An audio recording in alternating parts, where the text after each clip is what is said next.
two-time defending world champion Golden State Warriors come to TD Garden on Saturday night to face off against the Boston Celtics. This segment is brought to you by Roman. Roman is a one-stop shop where licensed U.S. physicians can diagnose ED and send medication right to your door.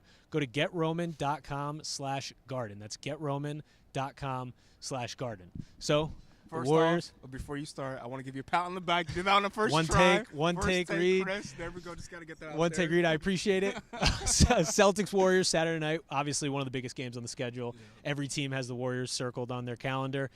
How are you supposed to guard this starting lineup with Boogie Cousins now returning? I mean, of course he's returning. He's on a minute restriction. He's slowly coming back here, but he looked pretty damn comfortable in his first game back, and he's looked pretty good. How are you supposed to match up against him?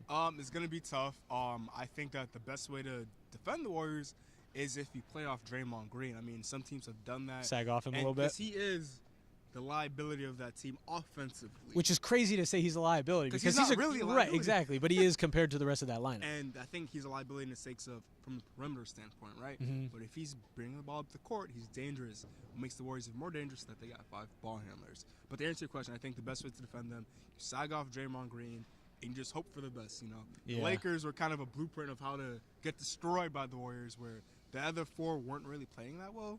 But then you have a guy by the name of Klay Thompson, an NBA record, 10 straight threes. Everywhere you turn, there's someone. It's kind of horrifying. And, I mean, guys were asked about it following Wednesday night's win over the Cavaliers in the locker room, and they took it business as usual. They said, yeah, it's just another game, but, of course, we're ready for him. Terry Rozier talked about the crowd. He said it's going to be crazy here at TD Garden, which it will be. I mean, fans love to see the Warriors. This is their one stop at TD Garden for the year. So this will be packed. It'll be nice and loud in here. But Jaylen Brown, when they were talking about DeMarcus Cousins and Al Horford. Him and Terry Rozier pointed this out too.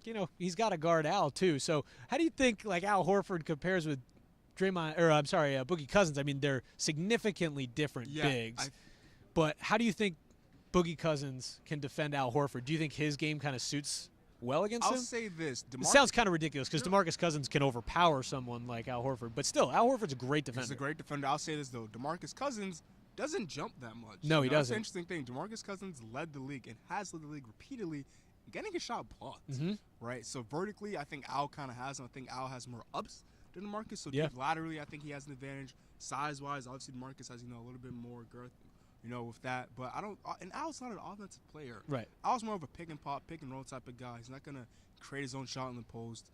So I don't really consider Al Horford a threat. Like, he's not going to score 20 points. Right. It's in the flow of the offense and things like that. Al Horford's a major key to this offense. Yes, and they operated just fine on Wednesday night against Cleveland, but they need him against a team like Golden State, like desperately, I would say, because he's kind of a spark plug for this offense. Yeah, and I think for Golden State, too, I think Terry Rozier has to play similarly to the way he played tonight.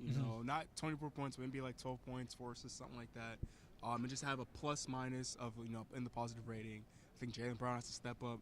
Tatum has been kind of iffy here and there this season. And he's not having a bad season, averaging 16 on the defensive end, I would say he's been a little more inconsistent than on the offensive side. So this will be the Celtics' biggest challenge. Win or lose, it just depends on how they play. You can lose by 10. Did you play did you play worthy enough to lose by 10? Yes. Yeah. It's measuring stick, Hayward, all those guys. So I think this is the biggest game of the season, whether they want to admit it or not.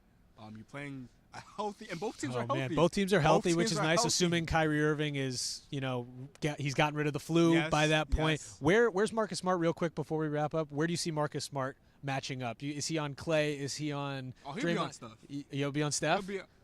So then where does Kyrie go? If the Celtics keep the same starting lineup, I think that you have to have Smart on Curry to start the game. You think so? And then Kyrie on Klay? Kyrie on Klay, unless the Celtics go back to the original starting 5. Whoa, no, I don't see them doing that. No, I don't want that to happen. I think they've been flowing pretty well. Either way, we'll have to wait until Saturday night when the Warriors come to TD Garden to face off against the Boston Celtics.